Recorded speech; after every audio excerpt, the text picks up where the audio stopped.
弟兄姊妹平安，今天是2022年的6月3号。今天的经文是诗篇104篇24到35节，以赛亚书第44章第1到第4节，加拉太书第6章第7到第10节。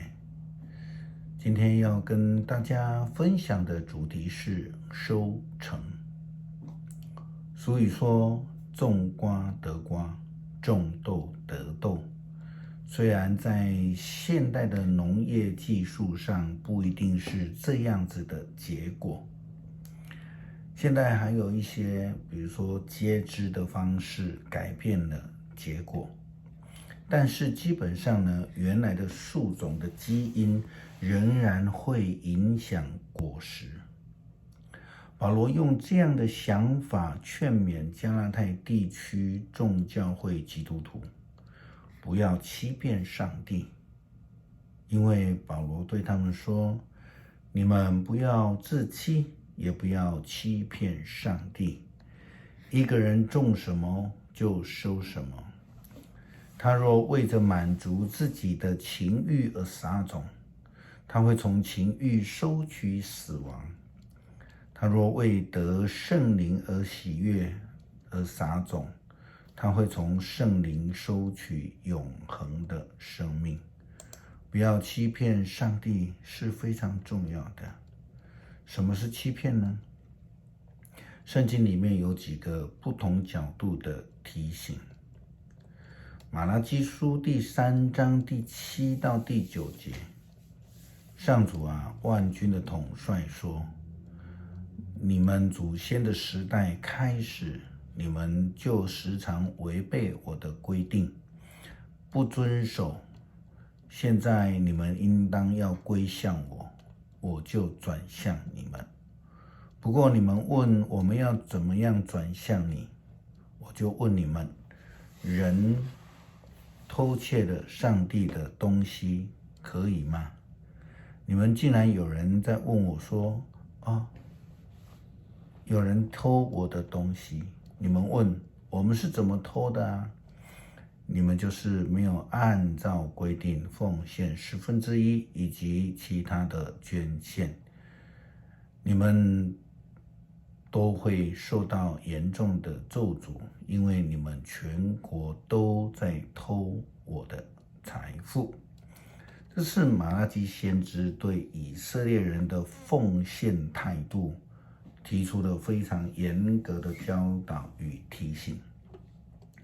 如果应该奉献或是已经决志要奉献的人却不愿意遵守自己的诺言，那么他就是偷窃上帝的财富。当然，这样的先知教导是针对当时候以色列人的奉献生命的很大的问题。他们可能在奉献上面时常反悔，没有好好的奉献的这样的生命。马拉基提醒以色列人，如果拒绝顺服上帝，拒绝按规定奉献的人，他们就是偷取了上帝的财富。另外，我们在使徒行传也看到类似的情形。使徒行传第5章第1到第11节所记载的亚拿尼亚以及撒非拉这一对夫妇，他们决志要奉献的时候是反悔，他们私藏，并且公然的在使徒以及大众面前说谎，不但欺骗使徒，圣经说他们欺骗了圣灵上帝。问题的重点其实不在奉献本身而已，奉献多寡不是上帝要讲的重点，重点是在焦点他跟人跟他的关系，因为他们自己承诺了出售了不动产之后要奉献，却反悔偷藏了，并且欺哄了圣灵。保罗说，你们不要自欺，也不要欺骗上帝。一个人种什么就收什么。千万不要以为没有人知道，但是上帝知道。基督徒的决志是非常严肃的一件事情，我们必须要更进一步的说明决志与誓约是相同的意义，是人与上帝之间的一个清楚的约定，是人跟人之间的一个协定，这些都是必须要去遵守的。我们看到在撒母耳记上卷第13章1到12节记载了扫罗王他违反跟上帝的誓约，以及没有遵守上帝的诫命，他决定自己献祭而得罪了上帝。所以前面牧师有提过，奉献重点不是奉献本身多寡的问题，而是跟上帝的约定与跟上帝的关系。重什么？重点是在讲人跟上帝的关系。以基督徒应当实践自己的信仰，诚实当然是最基本的要求了。保罗在加拉太书当中说到，所以我们要行善，不可丧志。我们若不灰心，时候到了就有收成。因此，无论什么时候，一有机会就应当为公众做有益的事。对那些在信仰上同属一家的人，应该更是这样子。以赛亚先知也是这样提到，上主说：听啊，我的仆人雅各的后裔，听啊，我的选民以色列的子孙，我是创造你的上主，从你出生我就帮助你，不要怕，你是我的仆人，你是我钟爱的选民，我要降甘霖给干渴的土地，要使沙漠永流清泉。我要赐力量给你的儿女，要赐福给你的子孙。你们要滋长像水边的青草，繁茂像河畔的杨柳。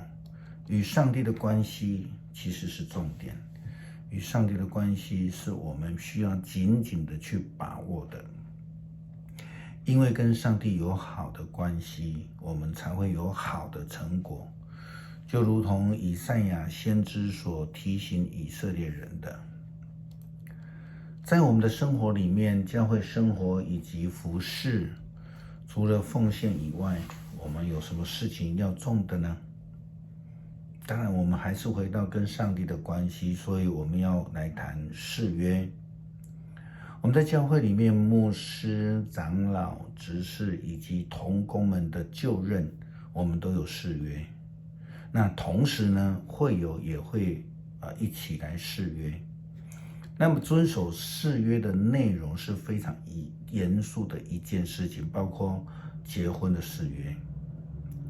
特别我们在看到就任无论是教会的长子、同工，甚至我们说受洗成为基督徒的时候的誓约，都包括了一个非常标准的基督徒读圣经多祷告勤聚会包括礼拜或是其他的聚会，遵守教会的规定，维持奉献的生活，遵守诫命，彼此相爱等等这些事情。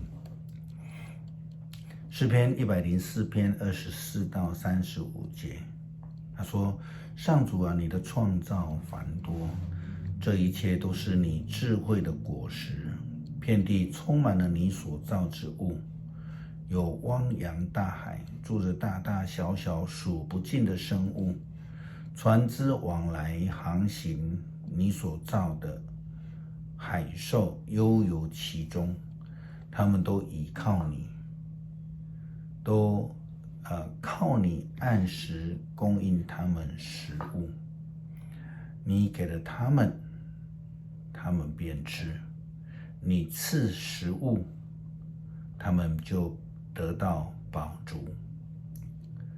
你走开，他们就惊慌；你收回气息，他们就死亡。归回尘土。但你向他们吹气，他们便生存。你使大地得以更新。愿上主的荣耀永远长存。愿上主喜爱自己的创造。他俯视大地，地便颤抖；他触摸群山，山便冒烟。我一生一世歌颂上主，我有生之日要歌颂赞美我的上帝。愿他喜欢我的诗歌，因我的喜乐从他而来。愿罪人从地里消失，愿邪恶的人不再出现。我的灵啊，要颂赞上主，要赞美上主。恳求主帮助我们持守与上帝的誓约，成为一位能够结出圣洁好果实的人。谢谢上帝提醒我们，我们种什么就必要收什么，让我们可以谨慎地过一个得胜的生活。感谢祷告，奉主耶稣的圣名求，阿们。